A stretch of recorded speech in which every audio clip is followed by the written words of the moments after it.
लाहौर में railway road के करीब रेलवे क्वार्टर में 2 मंजिला घर की छत गिरने से 2 अफराद जाँ बहक हो गए। मजीद तफसीलात जानते हैं डॉन न्यूज़ के नुमाइंदे वसीम रियाज से। वसीम, बताइएगा क्या तफसीलात हैं। जी देखिए, बिल्कुल ये रेलवे क्वार्टर है।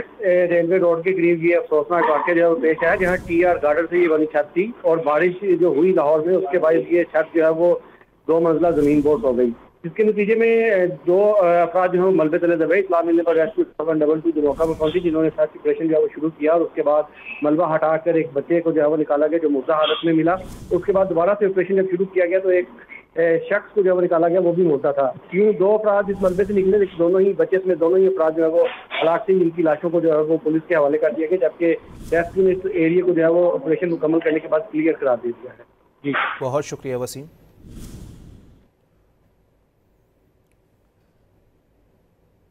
लाहौर में रेलवे रोड के करीब रेलवे क्वार्टर में 2 मंजिला घर की छत गिरने से 2 अफराद जाँ बहक हो गए। मजीद तफसीलात जानते हैं डॉन न्यूज़ के नुमाइंदे वसीम रियाज से। वसीम, बताइएगा क्या तफसीलात हैं।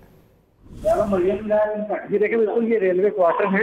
रेलवे रोड के करीब ये अफसोसनाक वाक़या जो है पेश आया, जहाँ टीआर गार्डन से ये बनी छत थी और बारिश जो हुई लाहौर में, उसके बाद ये छत जो है वो 2 मंजिला जमीन बोर्ड हो गई, जिसके नतीजे में 2 अफराद जो है मलबे तले दबे। इत्तला मिलने पर रेस्क्यू 722 जो मौका पर पहुंची, जिन्होंने सर्च ऑपरेशन जो है वो शुरू किया और उसके बाद मलबा हटाकर एक बच्चे को जो है वो निकाला गया, जो मुर्दा हालत में मिला।